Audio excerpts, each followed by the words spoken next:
આપણે બનાવીશું ચણા જોર, જેમાં આપણે લીધું છે ચણા લીધા છે,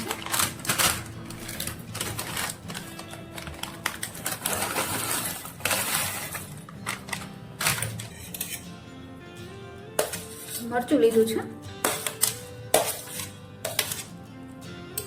ઓપ્શનલ છે, તમે ઈચ્છો તો ના પણ લઈ શકો. ટમેટું લીધું છે,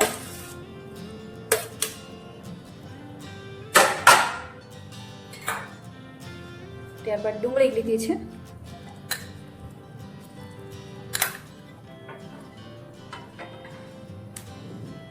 એમાં હવે સૂકા મસાલા નાખીશું, જેમાં છે લાલ મરચું, તમે વધારે ઓછું લઈ શકો છો,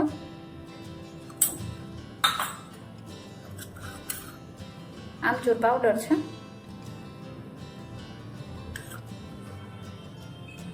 અથવા ચાટ મસાલો પણ લઈ શકો છો, સ્વાદ મુજબ નમક નાખીશું,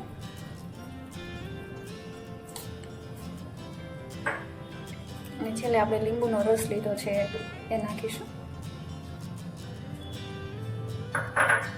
હવે આને આપણે મિક્સ કરી લઈશું.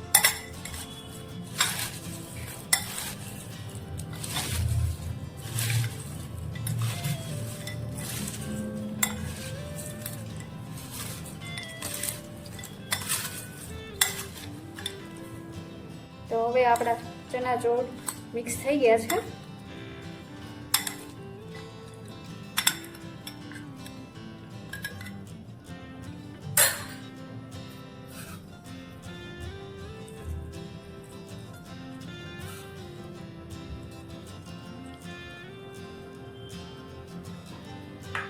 તો તૈયાર છે આપણા ચણા ચોળ મસાલા.